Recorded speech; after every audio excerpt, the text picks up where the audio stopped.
The sun hadn't cleared the Hindu Kush mountains when Captain Fallon Kincaid ran her hand along the titanium belly of aircraft 297. Her fingers traced bullet holes from the previous week's mission, holes she hadn't been allowed to fly through. Someone else's war story, someone else's close call.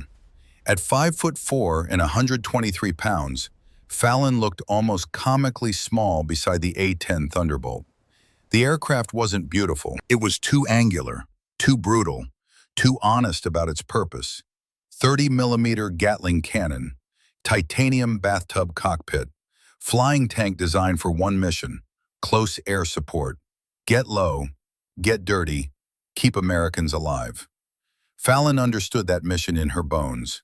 She was 26 years old on that September morning in 2012. But the weight in her green eyes belonged to someone who'd been carrying ghosts for 2 decades. Her auburn hair was pulled back in a regulation bun, though a few strands had already escaped in the dry Afghan wind. Freckles dotted her nose and cheeks, Irish skin that burned in the Kandahar sun, no matter how much sunscreen she applied. Her father had those same freckles. Captain Declan Kincaid died on February 27, 1991, when his A-10 took a surface-to-air missile over southern Iraq. Fallon was 5 years old. She remembered the dress uniform officers at the door, her mother's scream, the folded flag that still sat on the mantel back in Cork, gathering dust in silence. They told her father was a hero. They told her he died following orders. Fallon had spent 21 years wondering if those two things were the same. "You're not on the flight schedule today, Kincaid." The voice belonged to Major Derek Thorne, approaching across the tarmac with the unhurried confidence of a man who'd never had to prove his worth to anyone. 42 years old, 15 years in the Air Force, a career built on checking boxes and following protocols. He looked at Fallon the way a teacher looks at a student who keeps asking questions after the bell rings. Patient, but tired. "Sir, my bird's ready and I'm current on all quals," Fallon replied, keeping her voice level. She'd learned not to let the Irish accent thicken when she was frustrated. Men like Thorne heard emotion as weakness. "Your bird?" Thorne stopped 3 feet away, arms crossed. "This aircraft is assigned to Captain Rodriguez for today's patrol. You're on logistics coordination." Logistics coordination. The polite way of saying, count spare parts while real pilots do real work. "Major, I've logged 289 combat hours. My targeting accuracy is in the top 3% of the squadron. I've been ready for months." 289 hours, Thorne interrupted. "Do you know what the minimum is for legacy pilots?" Fallon's jaw tightened. Legacy pilot. The label that had defined her career since day one. 500 hours, sir, but that's just a guideline. "It's protocol, Captain. Your father died in combat." Air Force policy requires his children to demonstrate exceptional competence before being assigned to high-risk missions. We can't have emotions clouding judgment when lives are on the line. There it was, the assumption that carrying her father's name meant carrying his weakness. That grief was incompatible with precision. That remembering the dead made you less capable of protecting the living. Fallon wanted to tell Thorne that her father's death didn't make her emotional. It made her meticulous. That every pre-flight check she ran twice was because she understood exactly what happened when you missed something. That the reason she studied enemy tactics until 3 in the morning wasn't obsession, it was preparation. But Thorne wasn't interested in what she had to say. "Logistics needs those supply manifests by 1400 hours, he said, already turning away. "Make sure the weapons loadouts are properly documented. That's where you can contribute today." Fallon watched him walk toward the operations building, his boots kicking up small clouds of dust that hung in the still morning air.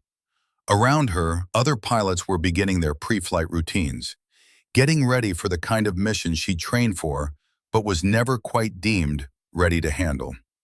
She looked back at aircraft 297, fully fueled, fully armed, ready to save lives, just not with her in the cockpit. What Thorne didn't know, what none of them knew, was that Fallon had been preparing for something much bigger than routine patrol missions. For the past 8 months, she'd been hacking into the flight simulator facility at 0300 hours, when the rest of the base slept. It wasn't difficult. The security protocols were designed to keep people out during normal hours, not to stop a determined pilot with an electronics engineering minor from the Air Force Academy. She'd run the same scenario 47 times. Close air support in mountainous terrain, multiple friendly units pinned down, enemy positions danger close to American forces. The kind of mission that separated good pilots from legends. The kind of mission that got her father killed. Each iteration pushed her further. Tighter targeting solutions, lower altitude approaches, closer margins between friendly forces and lethal ordnance. She'd memorized the ballistic characteristics of every weapon in the A-10's arsenal, knew how the GAU-8 cannon's 30mm rounds would arc in different atmospheric conditions, could calculate firing solutions manually if the targeting computer failed. Most pilots relied on technology. Fallon had learned to trust her eyes. She'd also been studying something else, enemy tactics. Not just the sanitized intelligence briefings that officers like Thorne presented in morning meetings, but raw intercepts, radio chatter, movement patterns. She'd taught herself Pashto using language software and late-night sessions with a dictionary. 3 weeks ago, she'd intercepted Taliban communications discussing something called the Valley Trap. Coordinated positioning in mountainous terrain, overlapping fields of fire, creating kill zones where American forces could be isolated and eliminated without effective air support. She tried to warn them, presented her analysis in a briefing, showed them the pattern. Thorne had smiled, that patient, tired smile, and told her to focus on her assigned duties. Leave tactical assessment to people with experience. Now, as Fallon walked toward the logistics office to spend another day counting bullets she wasn't allowed to fire, she wondered how many Americans would die because their commanders were too proud to listen. The man watching her from beside the maintenance hangar was 73 years old, but his eyes were still sharp enough to recognize something he'd seen in a mirror 4 decades earlier. A pilot with something to prove and the skill to back it up. Colonel Thaddeus Maddox, call sign Reaper, had retired from active duty 6 years ago with a chest full of medals and a head full of memories he couldn't quite shake. The Air Force had called him back 3 months ago as a senior tactical advisor for the A-10 program. They wanted his experience, his institutional knowledge. What they got was a man who'd spent 21 years wondering if he could have saved his wingman. Maddox limped slightly as he approached Fallon. His right leg never quite healed right after the ejection in 1994. Small price for surviving when others didn't. "You fly angry, Kincaid." Fallon turned, surprised. She'd seen Colonel Maddox around the base, but never spoken to him directly. He had a reputation, Desert Storm veteran, one of the first A-10 pilots to see real combat, survivor of missions that shouldn't have been survivable. "Sir, I fly precise," she replied. "Same thing, in my experience." Maddox stopped beside her, looking at aircraft 297. "Your pre-flight checklist takes 23 minutes. Regulation standard is 12. You run the hydraulic test 3 times. Most pilots run them once. You're either paranoid or you understand something the others don't." "I understand that mistakes kill people, sir." "Your father made a mistake?" The question landed like a punch. Fallon's hands clenched at her sides. "My father followed orders. The orders were wrong." Maddox nodded slowly. The morning sun caught the gray in his hair, made the creases around his eyes deeper.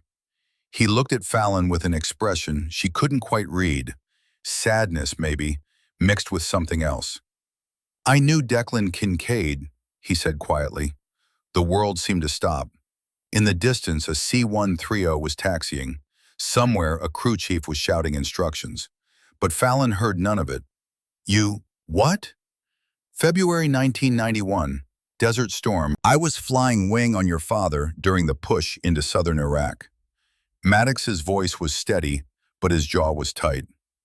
We were tasked with providing close air support for a Marine column that got separated from the main advance. Iraqi Republican Guard had them pinned in a wadi. Bad terrain, worse situation. Fallon couldn't breathe. Your father and I made 3 passes, eliminated most of the enemy positions. The Marines were starting to move when Declan's bird took a hit. Sam, we didn't see. Command post missile launcher. The intelligence photos missed. Maddox's hand came up, rubbed his face. An old man's gesture, tired and worn. He could have ejected, had time, but there were Marines directly below him.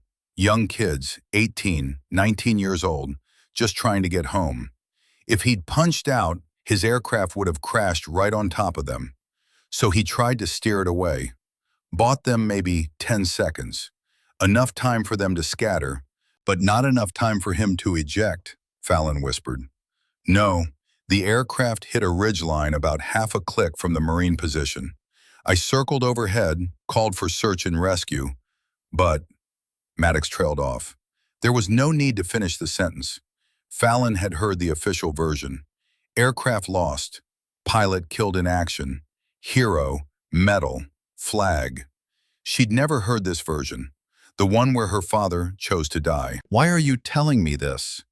Her voice sounded strange in her own ears. Maddox looked at her directly. Because I see him in you.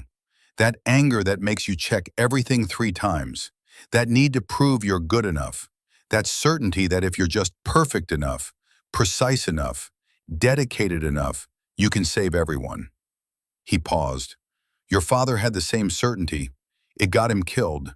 And I've spent 21 years wondering if I could have stopped it. The silence stretched between them, heavy with things neither of them knew how to say. Finally, Fallon spoke. The Marines he saved, did they make it home? All of them. One of them sends me a Christmas card every year, has 3 kids now, teaches high school in Ohio. Fallon nodded slowly. The weight in her chest hadn't lifted, but somehow it felt different. Less like burden, more like purpose. Sir, why did you come back? To the Air Force, I mean. You were retired. Maddox smiled, but it didn't reach his eyes. Because there are still pilots who need to learn things the Academy doesn't teach. And because I owe your father a debt I can never fully repay. The best I can do is make sure his daughter doesn't make the same mistakes he did. I don't plan on making mistakes, sir. Neither did he, Captain. Maddox's expression softened. But preparation is half the battle. The other half is knowing when the rules don't apply anymore. Over the next 2 weeks, something unexpected developed between Colonel Maddox and Captain Kincaid. An alliance built on shared ghosts and unspoken understanding. It started small. Maddox would appear in the logistics office where Fallon spent her days, asking technical questions about weapons loadouts that happened to double as teaching moments. How would you configure ordnance for danger close support? What's the minimum safe distance for a GAU-8 burst near friendly forces? Fallon would answer with precision that surprised even Maddox. She'd clearly been studying scenarios far beyond her official duties. Then came the night Maddox caught her leaving the simulator building at 0400 hours. Couldn't sleep? He asked, stepping out of the shadows. Fallon froze, her hand still on the door. She'd been so careful. 8 months without getting caught. Sir, I can explain. Don't. Maddox held up a hand. I've been watching the security logs for 3 weeks. You're running combat scenarios, danger close air support, mountainous terrain, multiple passes under simulated SAM coverage. Fallon's career flashed before her eyes. Unauthorized facility access, violation of restricted pilot protocols, court-martial, probably, dishonorable discharge at worst. I'm not going to report you, Maddox said. Sir? Because you're doing exactly what I did before my first real mission in '91. The difference is, I had commanders who understood that desire to be prepared. You have Thorn. He said the name like it tasted bad. Show me what you've been practicing. And so began a secret training program that would have horrified every regulations officer in the Air Force. 3 nights a week, 0300 to 0500 hours, Maddox and Fallon met in the simulator bay. He taught her things that weren't in any manual, techniques from Desert Storm, when the A-10 platform was new and doctrine was still being written in blood and fire. "Forget your instruments," Maddox said during one session. "In 1991, half our targeting computers failed from desert sand. We learned to use our eyes. Mark I human eyeball, most reliable sensor ever made."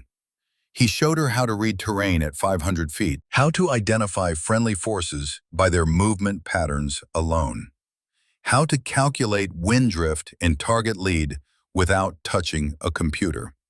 Most importantly, he taught her something the Academy never mentioned: how to shoot danger close. "Highway of Death," Maddox said, pulling up old mission footage on the simulator screen. February 91. Iraqi forces retreating from Kuwait.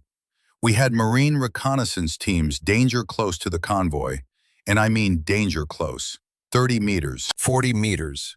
Command said it was too risky to engage. What did you do? Engaged anyway. Killed 47 Iraqi vehicles. 0 friendly casualties. He looked at her. "The secret isn't technology. It's trust. You have to trust your eyes, your hands, and your judgment more than you trust any computer or protocol." Fallon absorbed every word, every technique, every hard-won lesson from a war fought before she was old enough to remember it. They ran scenarios where enemy positions were 35 meters from friendlies, 28 meters. Once, in a simulation that made Fallon's hands shake, 22 meters. "If you miss by 3 feet at that range, you kill Americans," Maddox said. "Then I won't miss." "You sound like your father." "Is that a bad thing?" Maddox was quiet for a long moment. "You'll understand when the moment comes. Trust your training. Trust yourself. That's all any pilot can do." Major Thorne discovered the training sessions on a Tuesday morning when a junior security officer finally noticed the pattern in the access logs and felt duty-bound to report it. Fallon and Maddox were called into Thorne's office at 1400 hours. The major sat behind his desk, the security report in front of him, his expression somewhere between disbelief and barely controlled anger. "Let me make sure I understand this correctly," he said, his voice dangerously calm. "Colonel Maddox, you've been teaching Captain Kincaid unauthorized tactics in violation of her restricted pilot status. For 8 weeks. "That's correct," Maddox replied. "Takes time to learn properly." Thorne's face reddened. "This isn't funny, Colonel. You're a senior advisor. You're supposed to be setting an example, not encouraging junior officers to violate regulations." "I'm teaching her to survive what killed her father.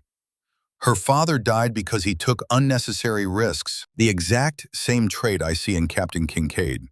This is precisely why we have the Legacy Pilot Protocol, to prevent emotional decision-making from compromising missions." Fallon couldn't stay silent anymore. "With respect, sir, my father died because his commanders sent him into a situation without proper intelligence and without backup. He died because the SAM site that killed him wasn't on any reconnaissance photo. He died because someone decided acceptable risk was more important than accurate assessment." "That's enough, Captain." "No, sir, it's not." The Irish accent was coming through now, thick and sharp. "You've kept me grounded for 18 months because you're afraid I'll make emotional decisions. But every decision I make is based on preparation you won't let me talk about, and skills you won't let me use. Meanwhile, you're sending pilots up with half my training and none of my motivation." "Your motivation is exactly the problem," Thorne stood up. "You think this is about proving your father was right? About validating his sacrifice? That's emotional reasoning, Kincaid. That's not how professional military operations work." "Then how do they work, sir?" "We sit in briefings and ignore intelligence warnings because they come from logistics officers instead of tactical planners. We let Americans die in kill zones because extracting them would violate minimum engagement distances." "What are you talking about?" "Korengal Valley, sir. I've been tracking enemy movement patterns for weeks. They're setting up a kill zone with overlapping fields of fire. and their comms mentioned Red Wolf, SEAL Team 7's call sign. They're planning an ambush. Thorne's expression shifted from anger to something more complicated. This is intelligence analysis, not your job. Saving American lives is everyone's job, sir. Maddox had been silent through the exchange, but now he spoke. Major, she's right. I've reviewed her analysis. The pattern is clear. If we have special operations teams moving into that valley without knowing it's a trap, I'll forward her concerns to the intelligence section for evaluation, Thorne interrupted. What I will not do is continue to allow unauthorized training sessions that violate regulations and undermine unit cohesion. He turned to Maddox. Colonel, you're officially prohibited from any further one-on-one instruction with Captain Kincaid. If I receive another report of you accessing the simulator facility outside normal hours, I'll recommend your advisory contract be terminated. Then to Fallon, Captain, your simulator access is revoked, effective immediately. You will confine your duties to logistic support. Any further overreach on your part will result in formal disciplinary action. Am I clear? Crystal clear, sir. Dismissed. Outside Thorne's office, Maddox and Fallon stood in the hallway. Dust motes drifted through shafts of afternoon sunlight. Somewhere in the building, a printer was jamming. Normal base operations continuing while their quiet rebellion crumbled. I'm sorry, sir, Fallon said. I shouldn't have pushed him so hard. Don't apologize for telling the truth. Maddox looked older suddenly, tired in a way that went beyond physical exhaustion. I spent 40 years in uniform. Know what I learned? Sometimes the people in charge are wrong, and sometimes doing the right thing costs you everything.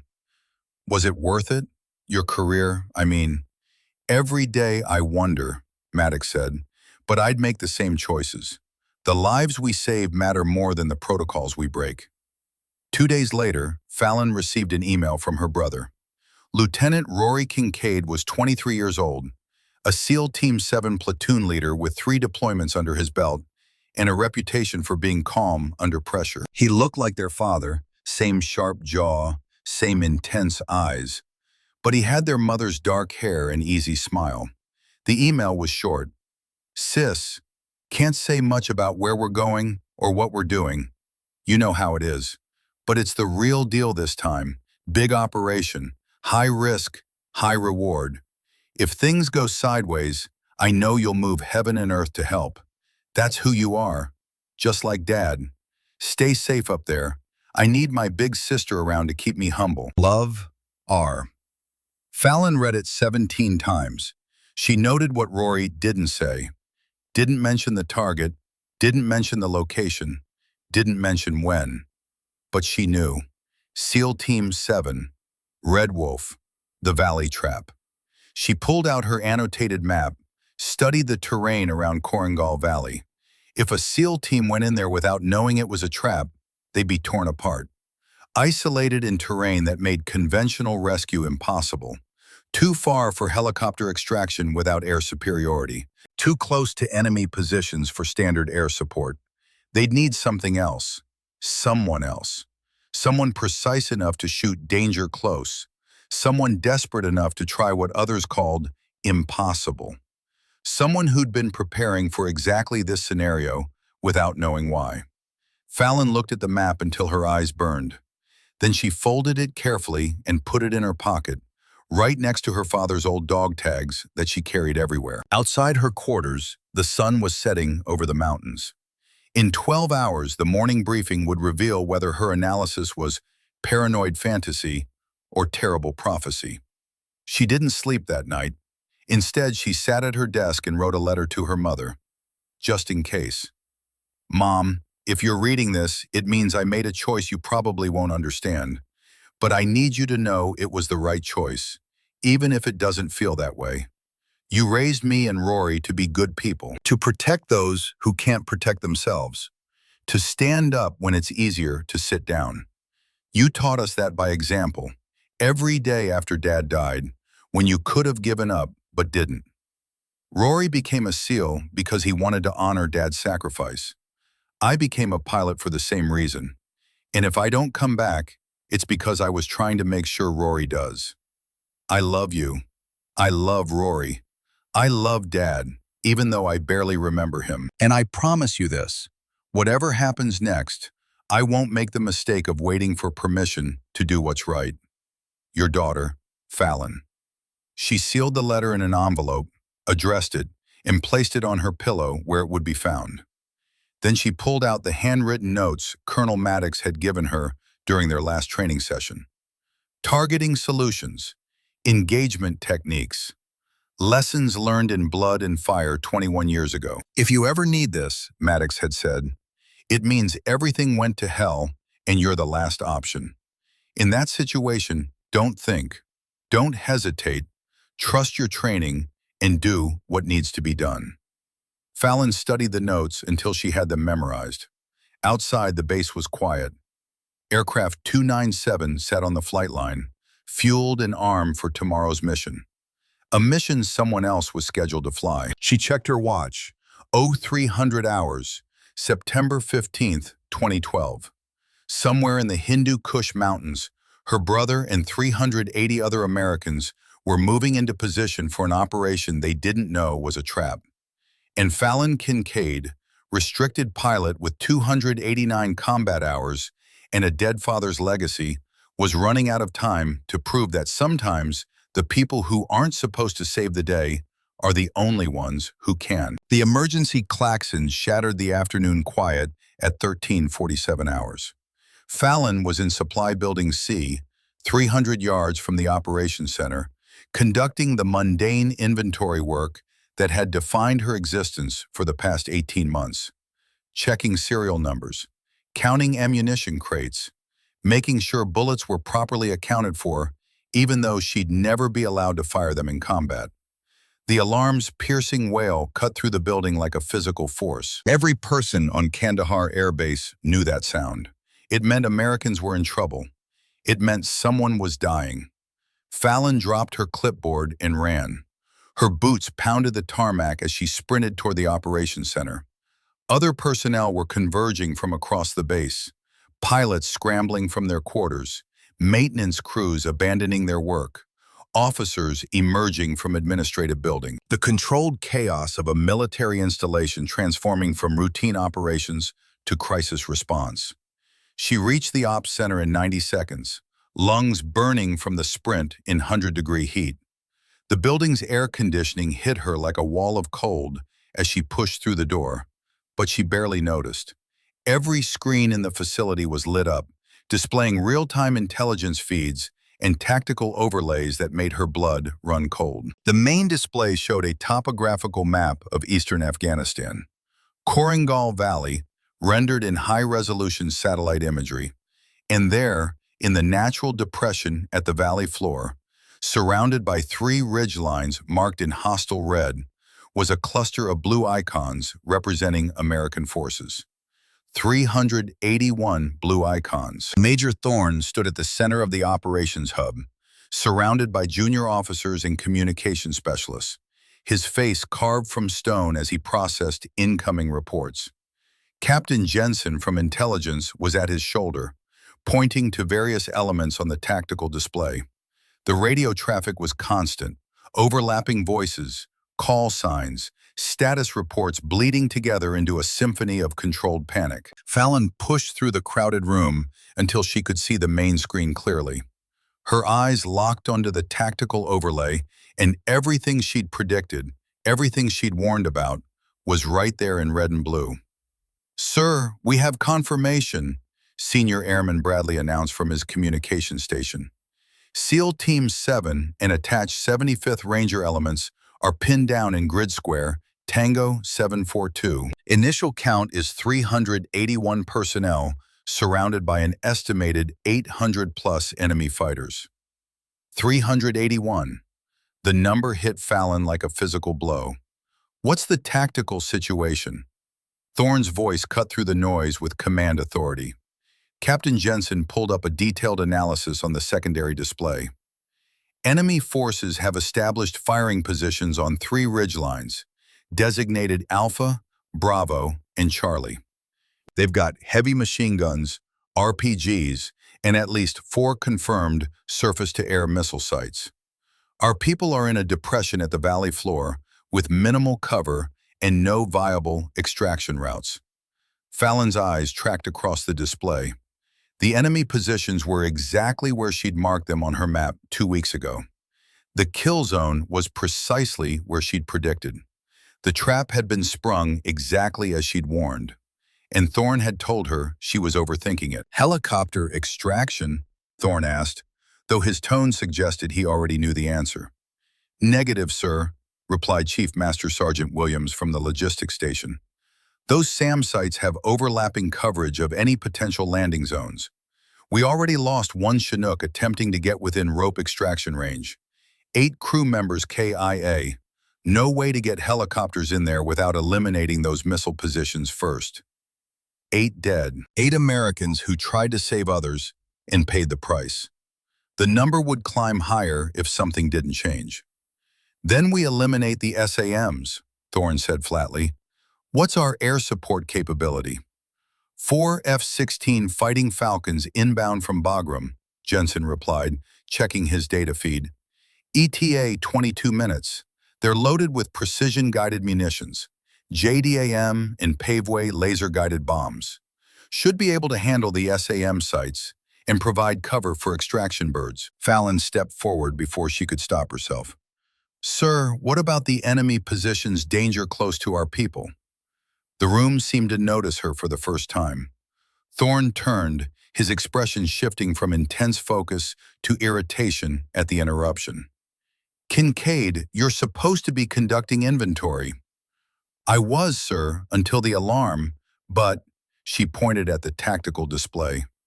Those enemy positions on the ridgelines, they're 35 to 80 meters from our forces. F-16s can't engage targets that close to friendlies. Jensen shook his head. The F-16s have precision-guided munitions. They can handle it. No, sir, they can't. Fallon moved closer to the display, her finger tracing the enemy positions. PGMs have a minimum safe distance of 100 meters from friendly forces. It's in the tactical employment guidelines. Anything closer risks fratricide from blast overpressure and fragmentation. The pilots will adjust their targeting solutions, Thorne said dismissively. They're highly experienced. It's not about experience, sir. It's about physics. A 500-pound JDAM creates a casualty radius that... Captain Kincaid. Thorne's voice carried the sharp edge of command. I appreciate your concern, but tactical air operations are not your responsibility. The F-16 pilots are fully qualified for precision strike missions. Fallon felt the familiar frustration building in her chest, the Irish accent threatening to break through her controlled tone.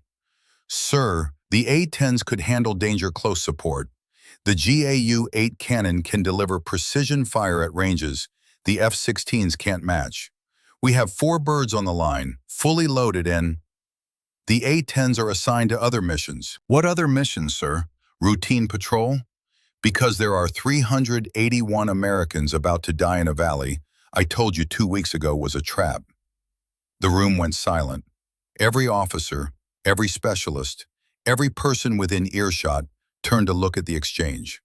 You didn't speak to your commanding officer like that. Not in the military, not ever. Thorne's face reddened. Captain, you are dangerously close to insubordination. You will return to your assigned duties immediately and let qualified personnel handle the tactical situation.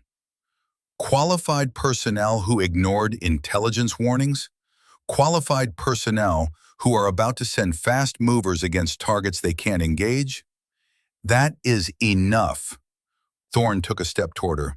You are a logistics officer with minimal combat experience attempting to second-guess tactical decisions made by people with decades of operational knowledge. You will stand down now, or I will have you removed from this operations center. Do you understand me? Fallon opened her mouth to respond, but a voice from the communication station cut through the tension. Sir, we're getting radio traffic from the Korengal. It's bad. Bradley's hand trembled slightly as he adjusted the frequency. The room's speakers crackled to life with the sound of distant gunfire and the professional calm of men who knew they were dying. Any station, this is Trident Actual. The voice was steady, despite the chaos audible in the background. Automatic weapons fire, explosions, shouted commands. We are combat ineffective and taking sustained fire from 3 directions. Request immediate close air support. Over. Fallon's world stopped.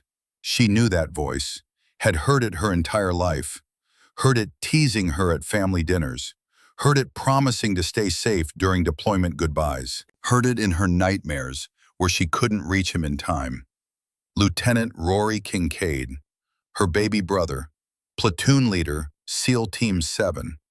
Her hands started to shake. Bradley looked at Thorne. Sir, Trident Actual is requesting CAS on enemy positions, grid Tango 742 Echo. They're reporting heavy casualties and requesting danger close support. Tell them the F-16s are 20 minutes out, Thorne replied. Sir, they're saying they don't have 20 minutes. The radio crackled again. Rory's voice, still calm, but with an edge that only someone who knew him would recognize as fear.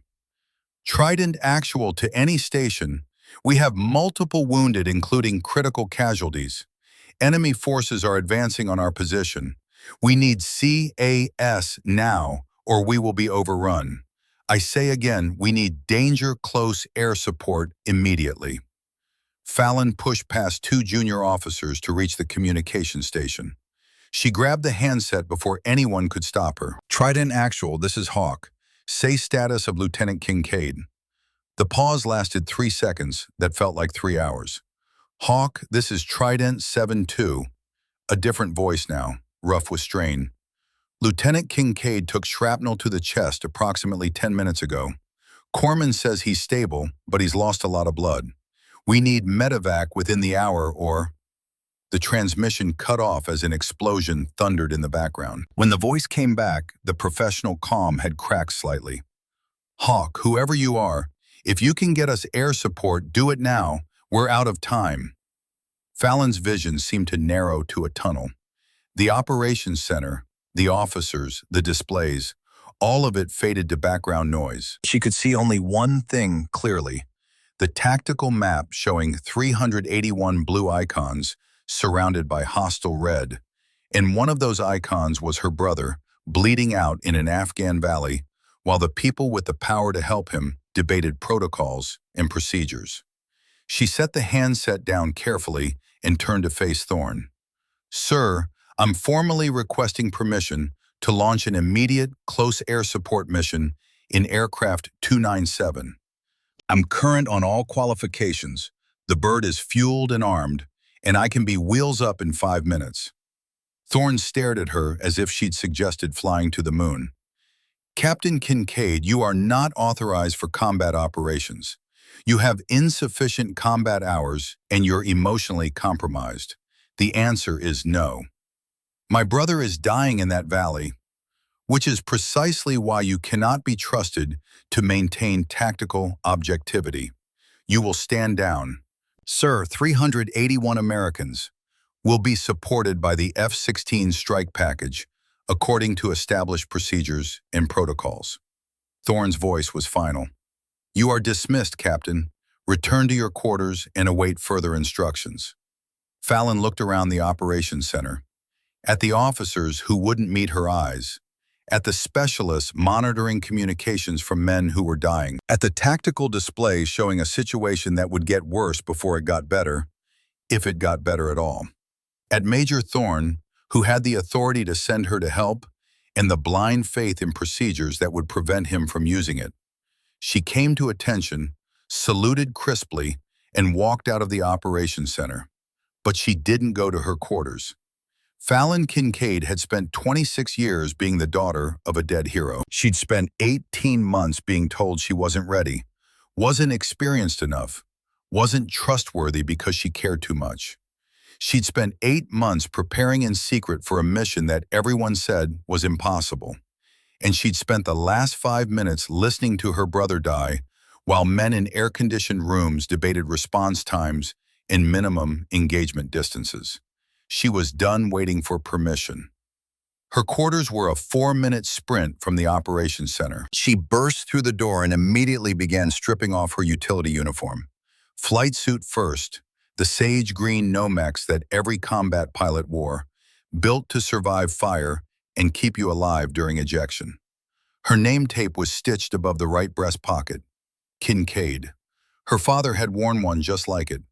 She pulled on her survival vest, checking each pocket by feel. Emergency radio, signal flares, first aid kit. The routine was automatic, muscle memory built from thousands of repetitions. Her hands knew what to do, even as her mind raced through calculations. Fuel load, weapons configuration, time to target, engagement sequences. On her desk was a small frame holding a photograph from 2 years ago. Fallon in her dress uniform at her commissioning ceremony. Rory beside her in his seal dress whites, both of them grinning like idiots while their mother stood between them, trying not to cry. Simpler times. Before Fallon understood that sometimes the system fails the people it's supposed to protect, she grabbed her flight helmet and survival gear. But before she could leave, there was a knock at her door. Not the aggressive pounding of security coming to detain her. A single, measured knock. She opened it to find Colonel Maddox standing in the narrow hallway. The old pilot looked at her flight suit, her helmet, the determination in her eyes, and nodded slowly. "I heard the communications traffic," he said. "Your brother's in that valley." "Yes, sir. And you're planning to do something monumentally stupid and career-ending." "Yes, sir." Maddox was quiet for a moment, his weathered face unreadable. Then he reached into his pocket and pulled out a folded sheaf of papers. The handwritten notes from their training sessions, targeting solutions, engagement techniques, lessons learned from missions that predated modern doctrine. "I wrote these after Desert Storm," he said, handing them to her. "Back when half our targeting computers failed and we had to do everything manually. Danger close engagement protocols that aren't in any official manual because they were developed in the field when we didn't have time for proper testing." Fallon took the papers with hands that had stopped shaking. "Sir, if I do this, they'll know you helped me. They'll revoke your pension, end your contract. I'm 73 years old, with more money than I need and more guilt than I can carry." Maddox's eyes were bright with something that might have been tears or might have been fierce pride. 21 years ago, I watched your father die because I couldn't get to him fast enough. I'm not going to watch his daughter lose her brother because I was too scared to break some rules. They'll court-martial both of us. Probably, he smiled without humor. But court-martial beats living with yourself when you know you could have saved 381 Americans and chose not to because of paperwork. "Sir, Stop calling me sir and start saving your brother. You've got maybe 15 minutes before Thorne figures out what you're planning." Maddox pulled out a small radio from his other pocket. "I'll patch into your frequency from here. Can't fly with you, but I can talk you through the hard parts. Now go save your brother." That's an order from a colonel, which means you have to follow it. Fallon felt something break inside her chest, something hard and cold that had been holding her together through 18 months of frustration and dismissal. She embraced Maddox quickly, fiercely, the way you hug someone when you're not sure you'll see them again. "Thank you, sir. Thank your father. I'm just settling a debt." He stepped back. "And Kincaid? Don't you dare get yourself killed. I didn't train you to be a martyr. I trained you to be the best goddamn close air support pilot the Air Force never deserved." Fallon ran. Aircraft 297 sat on the flight line in the afternoon sun, its ugly beauty rendered in gray and green camouflage. The A-10 Thunderbolt looked like what it was, a gun with wings. 30-millimeter Gatling cannon mounted on the centerline, titanium bathtub around the cockpit, enough armor to survive ground fire that would shred any other aircraft. Fallon's father had died in an earlier version of this same machine. Now she was going to use it to make sure his son didn't follow him. The pre-flight inspection that normally took her 23 minutes happened in 90 seconds. Fuel, full. Hydraulics, green. GAU-8 ammunition, 1,100 rounds of 30-millimeter depleted uranium. Maverick missiles, 2.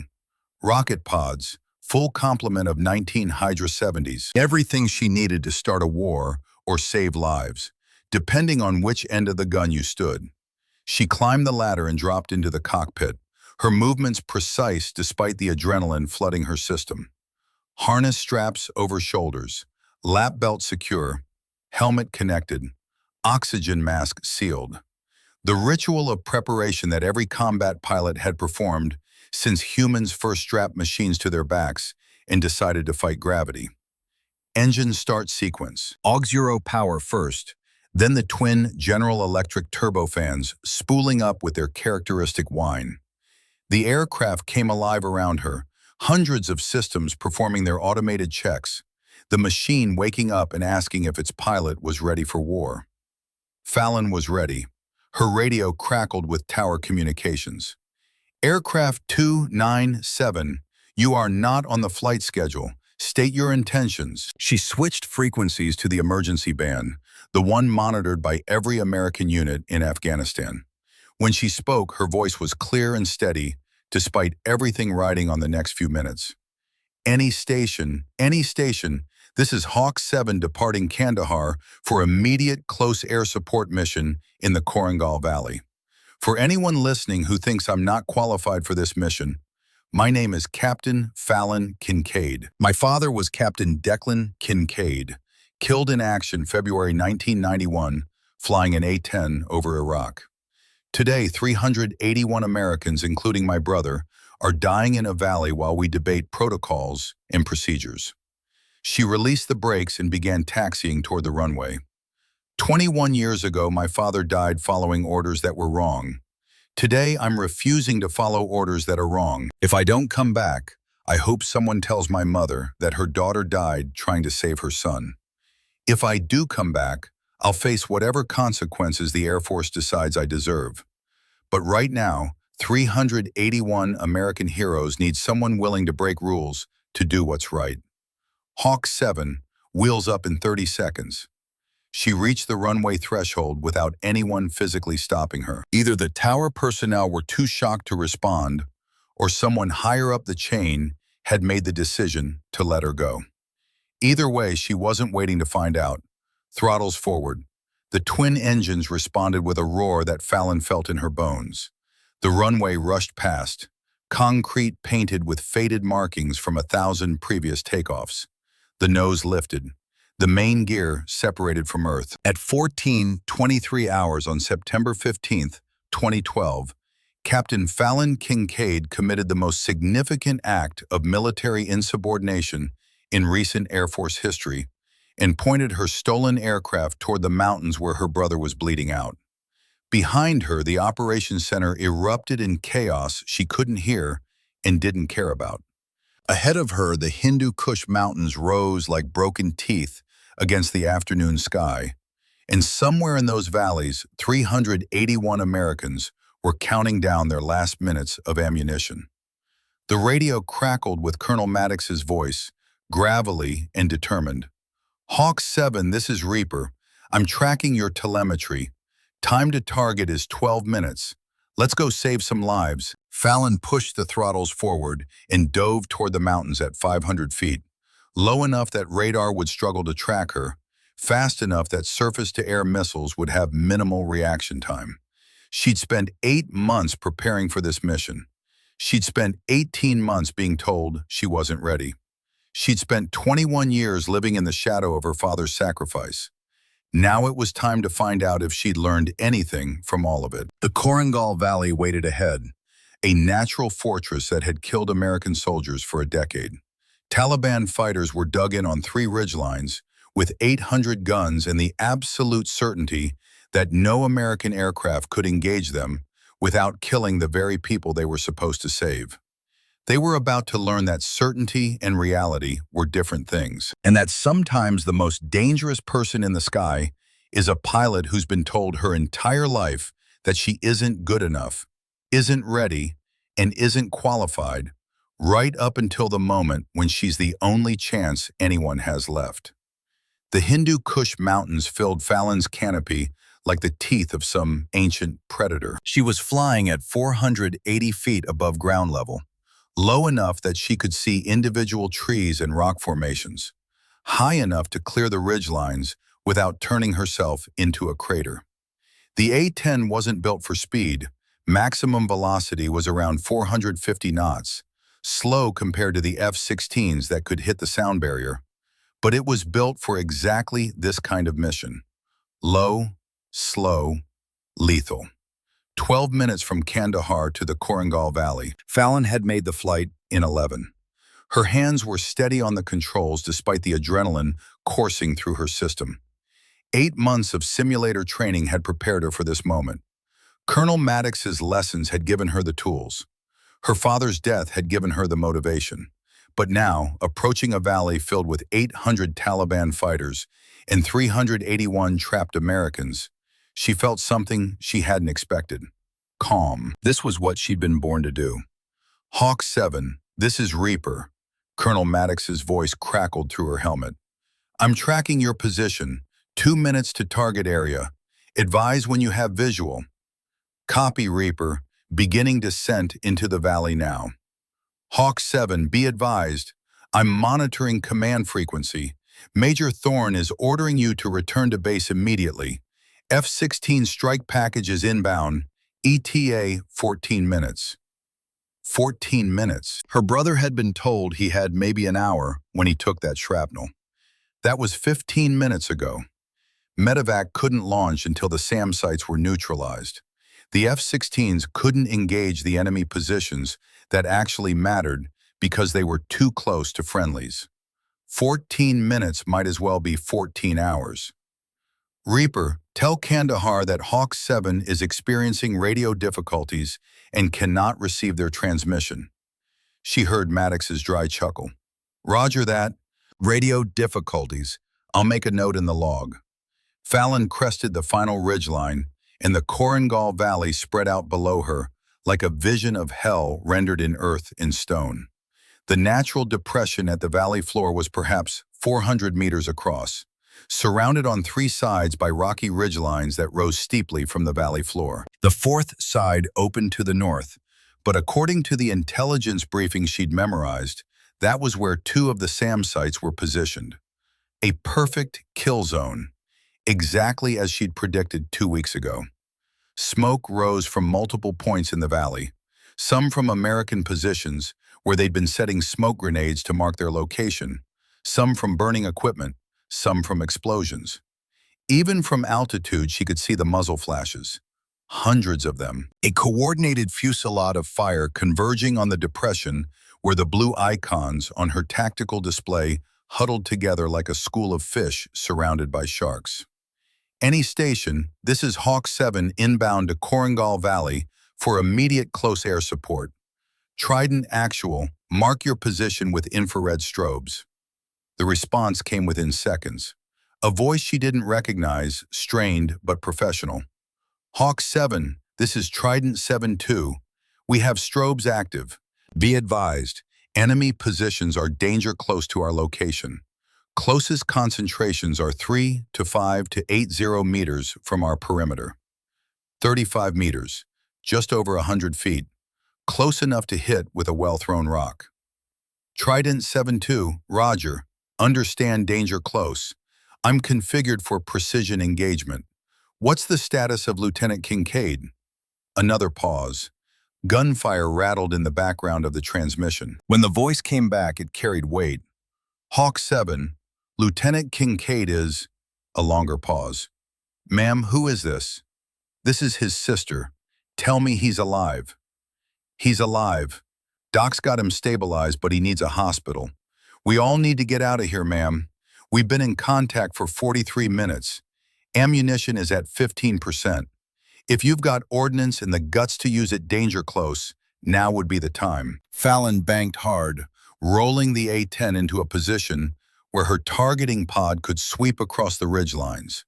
The infrared strobes from the SEAL positions showed up as bright blooms in her display, 7 distinct positions scattered across the valley floor, each representing a fire team or squad desperately holding ground. And surrounding them, dozens of heat signatures from enemy fighters, concentrated particularly on the eastern ridgeline designated Alpha, where a heavy machine gun was pouring fire down into the American positions. Trident 7-2, I have visual on your strobes. Designating targets now. Keep your heads down. Ma'am, the voice cracked slightly, you're going to be a legend if you pull this off. I'm going to be court-martialed if I pull this off, but let's save my brother first. She switched frequencies. Reaper, I'm beginning my attack run. Eastern ridgeline, heavy weapons position, approximately 3-8 meters from friendlies.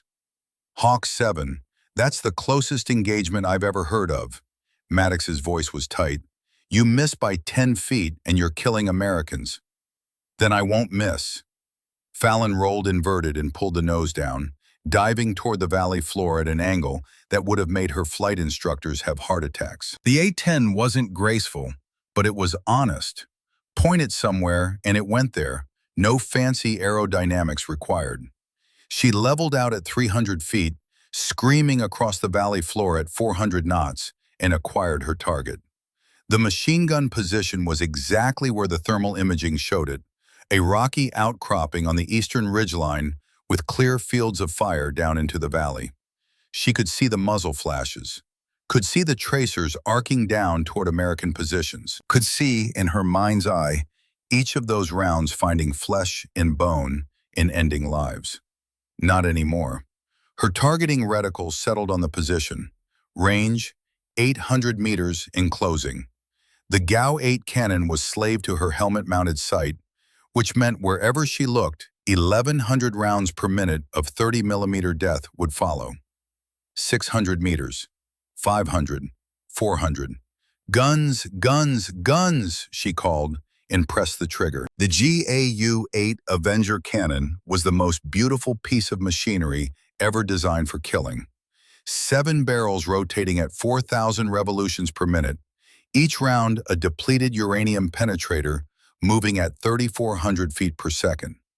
When it fired, it produced a sound that enemy fighters called the Devil's Belch, a deep, resonating brrrt that lasted 2 seconds and delivered approximately 70 rounds on target. The rocky outcropping where the machine gun had been positioned simply ceased to exist. Stone exploded into fragments. The thermal signature of enemy fighters flared bright and then went dark. 38 meters away, American SEALs felt the shockwave, but remained untouched. Trident 7-2, target neutralized. Give me another position. Hawk 7. The voice was jubilant now, adrenaline and hope mixing together. Western Ridgeline, RPG team, approximately 4-2 meters from our position. Fallon was already banking hard left, pulling G-forces that made her vision tunnel slightly. The A-10 could handle it. The question was whether she could. Her father had pulled these same maneuvers 21 years ago. Somewhere in the seconds before that SAM hit him, he'd been doing exactly what she was doing now, threading the needle between precision and catastrophe, trying to save Americans who needed him. She wondered if he'd been scared, then decided it didn't matter. Fear was just another variable to manage. The RPG position came into view. 3 fighters clustered around a launcher, preparing to send another rocket toward the trapped Americans. They never got the chance. 2-second burst, 70 rounds. The position disappeared in a cloud of dust and debris. Trident 7-2, second target neutralized. Status? Hawk 7, enemy fire is decreasing on our eastern flank. We're still taking heavy contact from the north. Can you engage the SAM site grid Tango 742 Delta? SAM site, surface-to-air missiles, the weapons that had killed her father and would kill her if she gave them the chance. Roger, Trident, engaging SAM site now. She pulled up, gaining altitude for a Maverick shot. The AGM-65 Maverick was a fire-and-forget missile with a 65-pound warhead and enough punch to destroy a tank. more than enough to eliminate a SAM site. The targeting pod showed the position clearly, two vehicles and what looked like a command post. She locked the missile, waited for the tone indicating successful acquisition, and squeezed the trigger. The Maverick dropped from its hardpoint and ignited, accelerating away from her aircraft on a tail of white smoke. 3 seconds later, the SAM site erupted in a fireball that Fallon could see from 3 kilometers away. Trident 7-2, SAM Site Alpha is destroyed. Helicopters should be able to enter the area once we clear the remaining threats. Understood, Hawk 7. We've got multiple wounded who need immediate medevac. How much ordnance do you have left? Fallon checked her weapons display. 1 Maverick missile, 17 Hydra 70 rockets, 960 rounds of 30mm ammunition. Enough to continue the fight, but not enough to eliminate every enemy position in the valley. She'd have to be selective, surgical. Precisely the kind of flying that everyone had told her she wasn't ready for. Trident 7-2, I'm good for multiple passes. Give me your priority targets. For the next 8 minutes, Captain Fallon Kincaid conducted a masterclass in close air support that would be studied in Air Force tactical schools for decades. Pass 3 eliminated a mortar position 48 meters from friendlies. The enemy had been dropping rounds into the American perimeter with methodical precision. Fallon's cannon fire silenced them permanently. Pass 4 destroyed an enemy command post. The thermal signature showed at least a dozen fighters gathered around what must have been their leadership element. One burst from the GAU-8 in the Taliban coordination collapsed. Pass 5 took out a machine gun nest that had been pouring enfilading fire across the entire valley floor. The gun crew never saw her coming. Pass 6 targeted an RPG team that had been maneuvering for a shot at the SEAL medic station.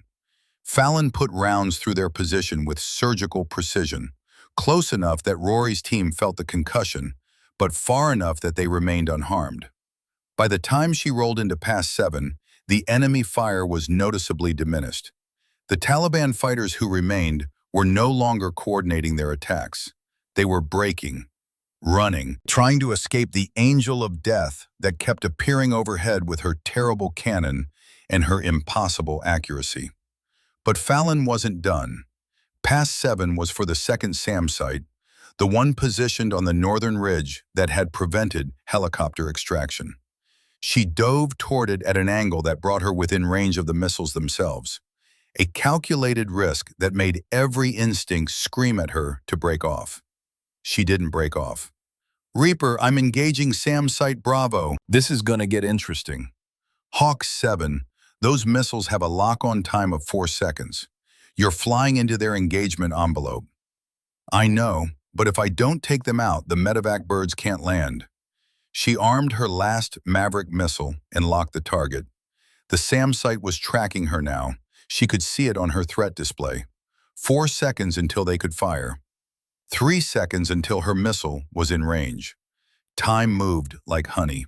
The tone sounded. Lock acquired.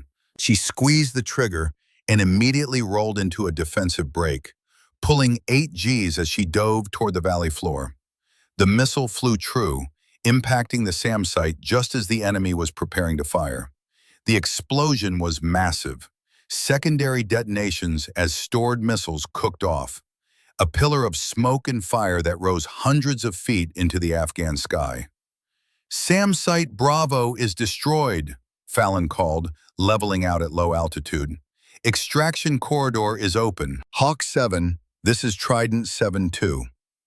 The voice was different now, steadier, filled with something like awe. All enemy positions in our immediate vicinity are neutralized. We have a corridor to the north for extraction. Helicopters inbound, ETA 6 minutes. I don't know how you did what you just did, ma'am, but you just saved 381 lives. 381. The number that had been written off as acceptable losses. The number that included her brother. Trident 7-2. What's the status of Lieutenant Kincaid? He's conscious and asking who the hell is flying that A-10. When I told him it was his sister, he said, and I quote, Of course it is. She's always been the crazy one in the family. Fallon felt something release in her chest, a knot of fear she hadn't fully acknowledged until this moment. Rory was alive. Bleeding, wounded, but alive. And he was conscious enough to be a smartass, which meant he was going to be okay. Tell him his big sister says he still owes me $20 from poker last Christmas. She heard laughter in the background of the transmission. Men who'd been facing death 60 seconds ago, now laughing because they were going to live. Because someone had refused to accept that their lives were expendable. "Will do, ma'am. Hawk 7, from all of us down here, thank you. We were done. You gave us our lives back." Fallon's throat was tight. She keyed the mic but couldn't speak for a moment. Finally, "Trident 7-2, just make sure you all go home and hug your families. That's all the thanks I need." She banked away from the valley, her aircraft trailing smoke from minor damage she'd taken during the attack runs. Nothing critical, but enough to make the flight back to Kandahar more interesting than she'd prefer. Colonel Maddox's voice crackled through her helmet. "Hawk 7, that was the finest display of close air support I've witnessed in 40 years of military aviation. Your father would be proud." "Reaper, I couldn't have done it without your training." "Negative, Hawk 7. I gave you tools. You had the courage to use them when everyone else said it was impossible. That's all you." A pause. "Now comes the hard part. You've got to land that bird and face Major Thorne." Fallon checked her fuel gauge. 15 minutes of flight time remaining. Enough to reach Kandahar with minimal reserves. "Reaper, what's the mood back at base?" "Mixed. The operations center has been monitoring your engagement. They know you just pulled off something that shouldn't have been possible, but you also stole a $20 million aircraft and violated direct orders from your commanding officer. There's going to be consequences." "I know. Are you ready for them?" Fallon thought about that question, about her career that was probably over, about the court-martial that was probably waiting, about the fact that she'd just become either a legend or a cautionary tale, depending on which side of the regulations you stood, and about 381 Americans who were alive because she'd chosen to break rules instead of following orders. "Reaper, I'm ready." The approach to Kandahar Air Base should have been routine. Fallon had made the landing dozens of times during her 18 months of frustration and preparation. But nothing about today was routine. As she descended through 5,000 feet, she could see something unusual on the ground. The taxiways were lined with people, hundreds of them. Personnel from across the base had gathered along the flight path, watching her approach. "Hawk 7, Kandahar Tower, you are cleared for landing runway 23. Be advised, you've got quite the welcoming committee." "Tower, Hawk 7 copies. Is that welcoming committee friendly or hostile?" A pause. Then, "Ma'am, I think you're about to find out." Fallon configured the aircraft for landing, gear down, flaps extended, airspeed decreasing to approach velocity. The A-10 settled onto the runway with the heavy grace of a machine built to absorb punishment. She deployed the drag chute, feeling the deceleration press her forward against her harness straps. As the aircraft slowed and she turned onto the taxiway, the truth became clear. The hundreds of personnel lining the tarmac weren't there to arrest her. They were applauding. Air Force crew chiefs, Army infantry, Marine liaisons, civilian contractors, senior officers, and junior enlisted. They stood in the 100-degree heat and clapped as she taxied past, some of them actually cheering. Fallon's vision blurred. She told herself it was sweat. It wasn't. She brought aircraft 297 to a stop on the designated parking spot and began the shutdown sequence. Engines spooling down, systems going offline, the aircraft settling from a living, breathing war machine back into cold metal and composites.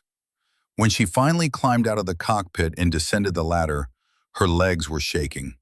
Adrenaline crash hitting now that the immediate danger was over. She'd been running on pure determination for the past hour.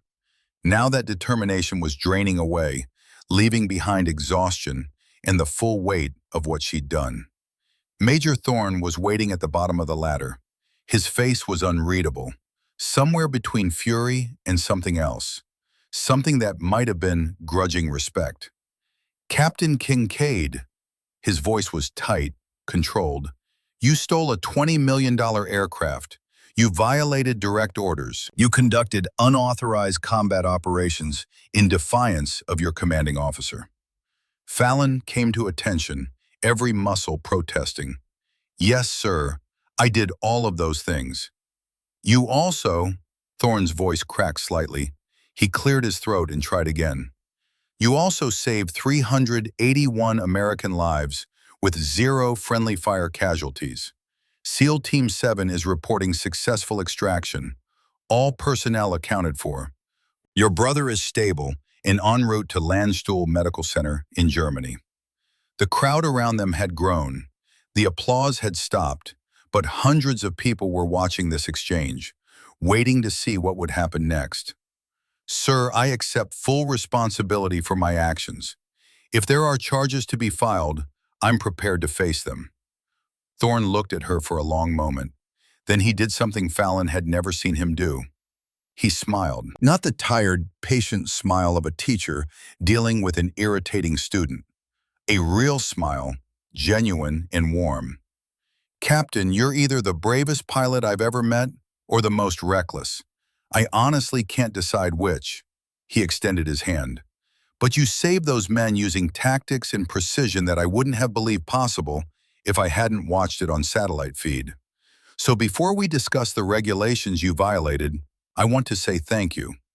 As an officer and as a human being, thank you for doing what I should have authorized you to do an hour ago. Fallon shook his hand, too stunned to speak. Then a voice cut through the crowd. Make way! Colonel coming through! The gathered personnel parted, and Colonel Maddox appeared, limping slightly but moving with purpose. He reached Fallon and pulled her into a fierce embrace that had nothing military about it. You did it, kid. You actually did it. We did it, sir. Your training made the difference. Negative, Maddox pulled back, his eyes bright. Training gives you tools. You had the courage to use them when everyone else said it was impossible. That's all you. Major Thorne cleared his throat. Colonel Maddox, I assume you're aware that assisting Captain Kincaid in her unauthorized mission constitutes a violation of your advisory contract. I am aware, Major, and you're prepared to face consequences for that assistance? Maddox straightened, and suddenly he wasn't a 73-year-old retired officer. He was a combat veteran with 4 decades of service and enough moral authority to make a major think twice about his next words. Major Thorne, I'm prepared to stand in front of any review board and explain exactly why I helped Captain Kincaid prepare for today's mission. I'm prepared to submit testimony that the Legacy Pilot Protocol is an overly cautious regulation that prevented your best CAS pilot from doing her job.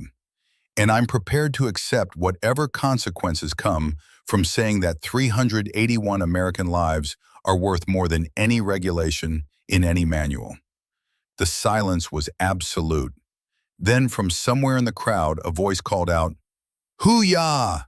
Another voice joined, "Damn right!" And suddenly the crowd was cheering again, louder this time.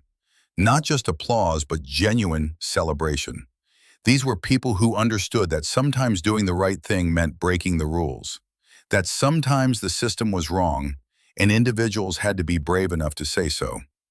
Thorne looked around at the sea of faces, at the spontaneous outpouring of support for a captain who'd committed egregious violations of protocol, and a colonel who'd helped her do it. He was a career officer who'd built his life on following regulations. But he was also smart enough to recognize when the tide had turned. Captain Kincaid, Colonel Maddox, consider yourselves confined to quarters pending a formal review of today's events. However, he paused. I will be recommending to the review board that Captain Kincaid's actions, while unauthorized, were tactically sound and resulted in the successful rescue of American personnel who would otherwise have been killed or captured. He turned to address the crowd. All personnel return to your assigned duties. This is still a military installation operating under wartime conditions. Let's remember that. The crowd began to disperse, but slowly, people still calling out encouragement to Fallon as they left. She stood in the center of it all, overwhelmed and exhausted, and more alive than she'd felt in 18 months. Colonel Maddox leaned close and whispered, "Welcome to the club, kid. The club of pilots who had to break the rules to do what was right. It's a small club, but we've got one hell of a legacy." "Sir, what happens now?" Now you go to your quarters, write an after-action report that will be studied for decades, and wait to see if they give you a medal or a court-martial." He smiled. "My money's on the medal." 3 days later, Fallon stood in the visitors' lounge at Landstuhl Regional Medical Center in Germany. Through the window, she could see the German countryside, green and peaceful, so different from Afghanistan's brown mountains. Rory sat in a wheelchair near the window, chest heavily bandaged, but his eyes were clear and his grin was pure trouble. "So," he said, "my big sister stole a $20 million aircraft, violated direct orders, and flew into a valley with 800 Taliban fighters, all to save my dumbass." "Your dumbass and 380 others," Fallon replied, pulling up a chair. "Don't make it weird." "Too late, it's weird." He reached out and grabbed her hand. His grip was strong, despite the injuries. "The guys told me what you did. 29 meters, Fallon. The closest CAS shot in military history. They're calling it the Kincaid Run now. They're calling it reckless is what they're calling it. They're calling it legendary." His voice dropped, serious now. "You saved us, all of us. We were done, out of ammo, out of options, out of time. And then we heard that cannon and knew someone gave a damn." Fallon's throat tightened. "You're my brother. Of course I give a damn." "Dad would be proud," Rory said quietly. "Hell, I'm proud. You did what he tried to do. You saved everyone. But you made it home." Before Fallon could respond, a voice came from the doorway. "My babies." Their mother stood there, still wearing her travel clothes from the flight from Ireland.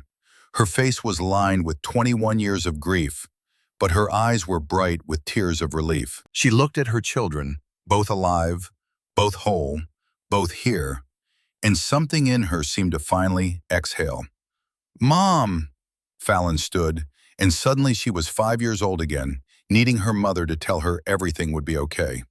Her mother crossed the room and pulled both her children into an embrace that was fierce and desperate and full of love that had survived loss and fear and an ocean of distance. "I thought I'd lost you both," she whispered. "When they called and said Rory was hit, and then that you'd stolen an aircraft, I thought history was repeating. I thought I'd lose my children the same way I lost Declan." "We're okay, Mom," Rory said. "We're both okay. Because of her." Their mother pulled back to look at Fallon. "Because you wouldn't let the rules matter more than your brother's life. Because you're as stubborn and brave as your father ever was." Fallon felt the tears she'd been holding since Kandahar finally break free. "I just did what Dad would have wanted." "No," her mother said firmly. "You did what your father tried to do, but you lived, and that makes all the difference." She touched Fallon's cheek. "He would be so proud, and so am I." They stood there, the three Kincaids who'd survived, holding each other in a German hospital while autumn sunlight streamed through the windows. Outside, the world continued its wars, and its rules, and its protocols. But in that moment, in that room, there was only family, and that was enough. 6 months later, Captain Fallon Kincaid stood in front of a classroom at Nellis Air Force Base in Nevada, the home of advanced tactical training. The patch on her shoulder read, "CAS Development Program, Chief Instructor." Auburn hair now cut shorter, more professional, but the same green eyes that missed nothing. Behind her, a large screen showed helmet camera footage from the Korengal Valley mission. Her mission, though she still had trouble thinking of it that way. The classroom was full of pilots, men and women from multiple services, all of them selected for advanced close air support training, all of them watching her with the kind of attention that came from knowing they were learning from someone who'd done something extraordinary. The key to danger-close engagement, Fallon said, her Irish accent barely audible after months of lecturing, isn't technology. Technology gives you tools, but tools are only as good as the judgment of the person using them. She clicked to the next slide, which showed a tactical overlay of the Korengal Valley. On September 15, 2012, 381 American personnel were surrounded by 800 enemy fighters in terrain that made conventional rescue impossible. F-16 strike packages couldn't engage because enemy positions were too close to friendly forces. Helicopter extraction was impossible because of SAM coverage. According to doctrine, those 381 Americans were acceptable losses. She paused, letting that sink in. But acceptable losses aren't acceptable when one of those losses is your brother, or your friend, or just another American who trusted that we'd come get them when things went bad. The classroom was silent. Every pilot there understood what she was saying. Every pilot there had made the calculation. What would I do if the rules said I couldn't help? The A-10 Thunderbolt gave me the tools I needed. The GAU-8 cannon is accurate enough for danger-close work if you're willing to trust visual acquisition over computer targeting. The aircraft is tough enough to absorb ground fire that would destroy faster platforms. And the mission profile, low, slow, close, is specifically designed for exactly the kind of support that saved those men. She clicked to another slide showing engagement distances. My closest shot that day was 29 meters from American forces, less than 100 feet. Miss by 10 feet at that range, and you're killing the people you're trying to save. But hit your target and you create an opening where there wasn't one before. A hand went up in the back. Young lieutenant, fresh-faced and eager. Ma'am, how did you develop the confidence to take those shots?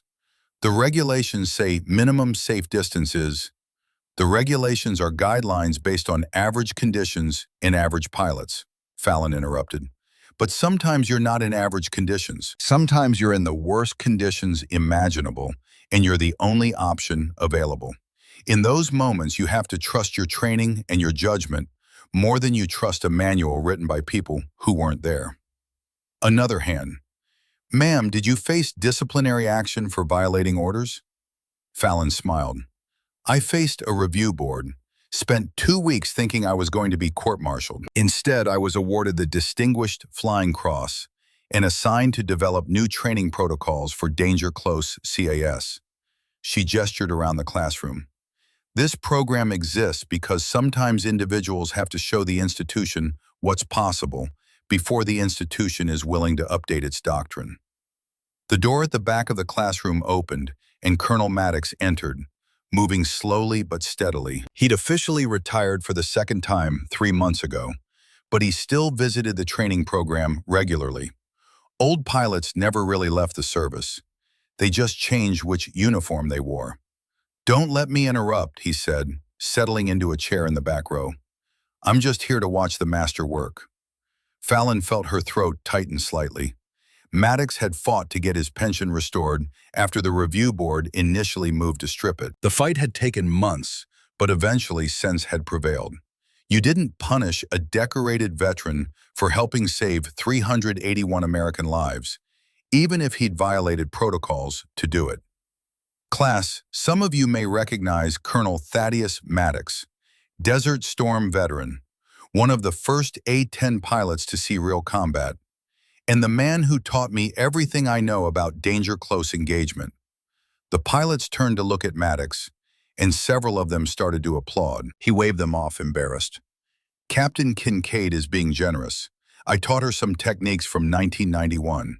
She's the one who had the guts to use them when everyone else said it was impossible. He looked at Fallon. Don't sell yourself short, Captain. What you did that day wasn't just following my training. It was having the courage to trust yourself when the entire chain of command was telling you to stand down. Fallon clicked to the final slide of her presentation. It was a photograph taken 2 weeks after the Korengal Valley mission. 381 men from SEAL Team 7 and the 75th Ranger Regiment gathered at Kandahar Air Base before redeploying home. And in the center, sitting in a wheelchair because his chest wound hadn't fully healed, was Lieutenant Rory Kincaid, grinning at the camera.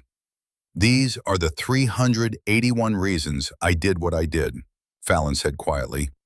"Every single one of them went home. Every single one of them gets to see their families again. Some of them will have kids who wouldn't have been born if I'd followed orders. Some of them will save lives in their own careers because they were alive to do it." She looked around the classroom at the young pilots who would carry these lessons forward. When you're up there and the situation goes to hell, when the rules say you can't help and your instincts say you have to, that's when you find out what kind of pilot you really are. Technology is important. Training is essential. But courage is what makes the difference between doing your job and doing what's right. The lecture ended with more applause. Pilots filed out, some of them stopping to shake Fallon's hand or ask questions about specific engagement techniques. She answered each one patiently, remembering when she was the one asking questions that people didn't want to hear. When the classroom was empty except for her and Maddox, the old colonel stood and walked to the front of the room. "Your father would be proud," he said. "Hell, I'm proud. You took a bad situation and turned it into a victory because you refused to accept that those men were expendable. Sir, I keep thinking about what would have happened if I'd followed orders, if I'd stayed on the ground like Thorne wanted. Don't think about that. You didn't follow orders, and 381 Americans are alive because of it. That's the only thing that matters. The review board cleared me, but some people still think I was wrong to do what I did. Some people will always think that. They're the ones who've never had to make a real decision under pressure." Maddox put a hand on her shoulder. "You did what your father did. You protected Americans who needed protection, even when it cost you personally. The difference is, you survived. Now you get to teach others how to do the same thing. Did you ever regret it, sir? The decisions you made in Desert Storm that went against doctrine?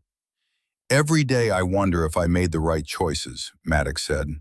"But I don't regret saving the lives I saved. I don't regret teaching you what I learned. And I don't regret that my last act in uniform was helping my wingman's daughter become the pilot he would have wanted her to be." Fallon felt tears threatening and blinked them back. "Thank you, sir, for everything. Don't thank me yet. You've still got 30 years of service ahead of you. Plenty of time to break more rules and save more lives." He headed for the door, then paused. "By the way, your brother called me yesterday. Said to tell you he's out of physical therapy and back to active duty. Also said to remind you that you still can't beat him at poker. He cheats at poker." "Probably, but he's alive to cheat, so I'd say that's a win." After Maddox left, Fallon stood alone in the classroom, looking at the photograph on the screen. 381 faces, 381 lives, one impossible mission that became possible because someone refused to accept the unacceptable. Her phone buzzed with a text message. From Rory. "Hey sis, heard you gave another lecture about how awesome you are. Don't let it go to your head. You're still the annoying sister who used to steal my cookies. Love you. Thanks for coming to get me." Fallon smiled and typed back, "Love you too, little brother. Try not to get surrounded by 800 Taliban fighters again. It's hell on my blood pressure." His response was immediate. "No promises, but if I do, I know who to call." She pocketed her phone and gathered her materials. Outside, Nevada sunlight poured across Nellis Air Force Base, where generations of pilots had learned to push boundaries and challenge assumptions. Where the legacy of her father and Colonel Maddox and everyone who'd ever refused to accept impossible continued in the hands and hearts of young aviators who would carry those lessons into the next conflict. Fallon walked out into that sunlight, her shadow stretching long across the tarmac. In the distance, an A-10 was taking off, the distinctive sound of those twin engines unmistakable. Another pilot, another mission, another chance to prove that courage and skill could overcome any obstacle. She'd spent 26 years being told she wasn't ready, 18 months being told she wasn't qualified, one afternoon proving them all wrong. The Korengal Valley was 6 months and 7,000 miles behind her, But it wasn't really behind her at all. It lived in every lesson she taught, every pilot she trained, every American who came home because someone had refused to accept impossible. Her phone buzzed again. Another text from Rory. P.S. Mom says you need to visit more. She's worried you're working too hard. I told her you're just making up for 18 months of forced vacation. Fallon smiled and pocketed the phone. Outside, another A-10 was taxiing for takeoff, its pilot running through pre-flight checks that Fallon had probably taught them. The cycle continued. The legacy grew. Captain Fallon, Hawk Kincaid, daughter of Captain Declan Kincaid, sister to Lieutenant Rory Kincaid, student of Colonel Thaddeus Maddox, walked back into the building where the next impossible mission was being planned by someone who didn't know yet that they could do it. Her job was to make sure they did, and she was damn good at her job.